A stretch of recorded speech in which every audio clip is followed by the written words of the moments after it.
Now, the House Minority Leader Hakeem Jeffries just visited the facility, and he is now out front. And Leader Jeffries, I appreciate your time. So I just detailed a few of the allegations out there, but can you tell me specifically what did you see and witness during your visit that convinced you that Delaney Hall has to be shut down?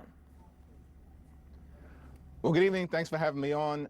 Listen, Donald Trump promised that immigration enforcement in this country was going to target violent felons and the worst of the worst. That's not what has happened.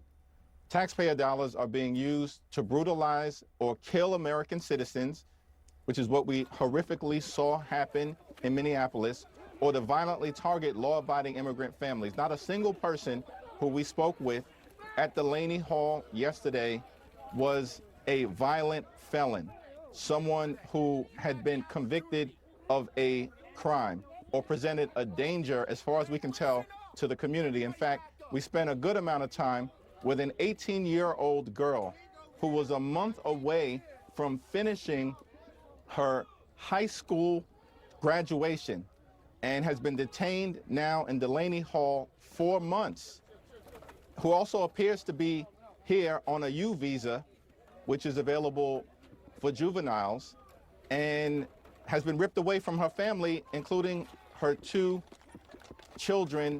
siblings who are here as American citizens.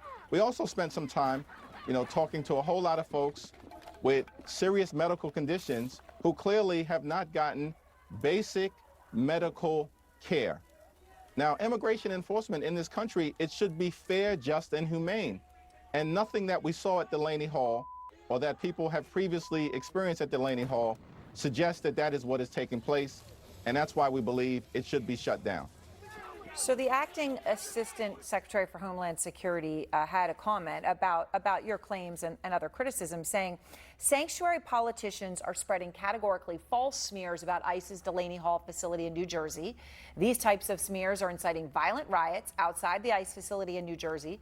No lawbreakers in the history of human civilization have been better treated than illegal aliens.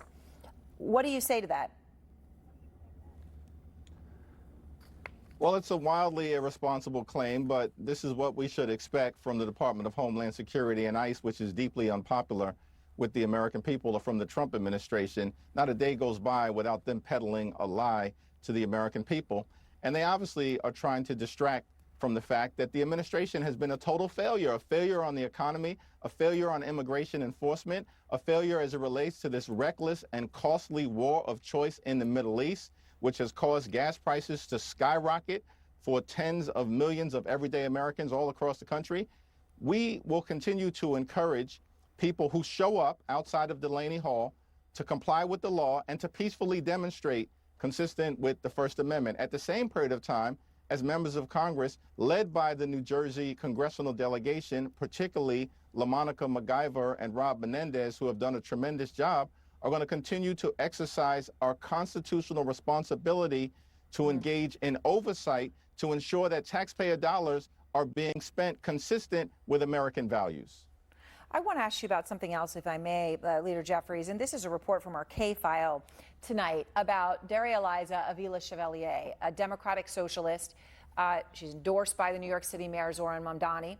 She is challenging the incumbent Congressman Adriano Espaillat. Now, she deleted a previous Twitter account, but K-File found a lot of the deleted posts and reposts, and I just wanted to share a couple of them with you.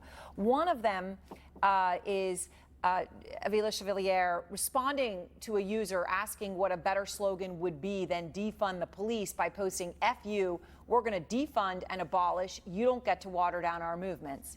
There's another one, this one's from 2020, so obviously prior to any of the conflict in the Middle East, in which Chevalier reposted a tweet which responded to a social media prompt. The prompt asked, "Israel suddenly disappears, your third emoji is your reaction." And then she reposted a tweet that said, "Trick question, Israel doesn't exist." Now, Leader Jeffries, she has not disavowed these posts. She did tell CNN, quote, "I have grown considerably in the years since these tweets." And you have endorsed her opponent, Congressman Espaillat. But, you know, those views, if she's elected, do those views have a home in your caucus, in the Democratic Party? Well, listen, the voters are ultimately going to decide this primary election, and Adriano Espaillat in my view, is going to win. Adriano Espaillat has been a tremendous leader. He's leading in terms of battling Donald Trump. He's leading as it relates to battling and pushing back against ICE's violent mass deportation machine. And he's been one of the leaders in pushing back against Donald Trump's reckless and costly war of choice. I'm unfamiliar with his particular primary opponent. Obviously, you know, the language that she's used, as is the case with any candidate, speaks for itself, and she's going to have to explain herself, of course, to the people of Harlem, the people of Washington Heights, and the people of the Bronx. We're going to continue to stand firmly behind Representative Espaillat. He's got a track record of accomplishment, but more importantly, a progressive vision for the future to make life better for the people he represents. Okay, so it's clear where you stand. I mean, who you've endorsed, right? You say she has to, you know, speak for herself on those posts. But Mayor Mamdani praised her. Now, he didn't address the controversial posts, okay? But he said, quote, "At a time when power is concentrated in fewer and fewer hands, Daria Eliza will fight in Congress for New York's working families. She's the champion we need for a city New Yorkers can actually afford." Are you disappointed in that response, given just those examples that I shared? Does it surprise you that Mayor Mamdani would say that?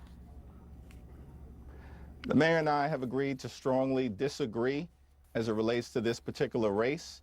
And we, as House Democrats, certainly members of the New York delegation, but also the Congressional Hispanic Caucus, the Congressional Black Caucus, members of Goodwill in terms of the organized labor movement, who are strongly behind Adriano Espaillat.